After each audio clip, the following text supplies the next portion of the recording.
Hello and welcome to another video tutorial with Marklin of Sweden.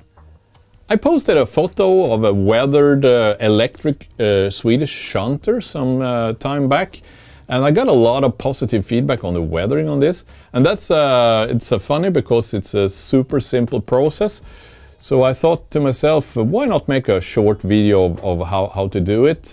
Because I think everyone should be able to succeed with only one color and a brush, plus water. So let's go.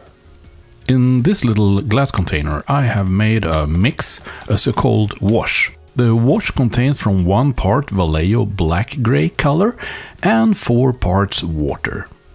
I apply this wash over the entire brown surface of this locomotive, so everything gets covered. This model has remotely controlled couplings. Make sure not to get any paint or dust or anything into those, because they are quite sensitive to those things. Another word of caution is to use only a moderate amount of wash, so no wash gets inside of the loco.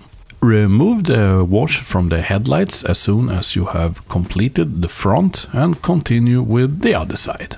Now look at these panels. Here we have a buildup of excessive paint which needs to be removed. For this we're using a cotton pin.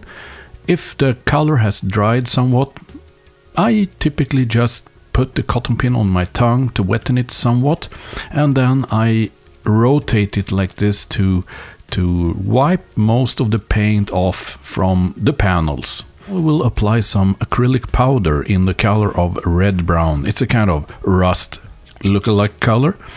This powder can be bought ready-made in your shop, or it can be made like I do it here from dry acrylic crayons, which you scratch with a razor blade. I apply the powder onto the walking board, the buffers, and the footsteps and stairs around the locomotive. Now this powder treatment will come off if you're handling your locos a lot.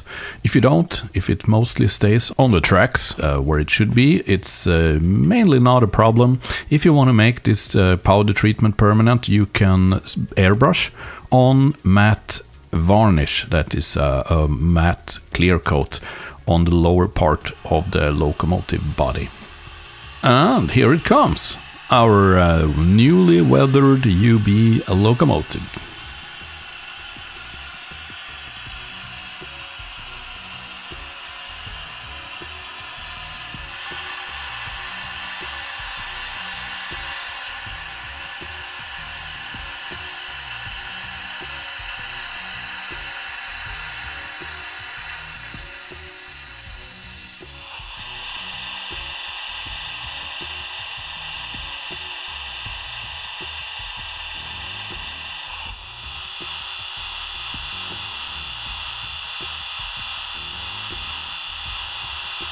Alright, so not so tricky, right? I hope you liked the tutorial. If you did, please help me by giving it a thumbs up.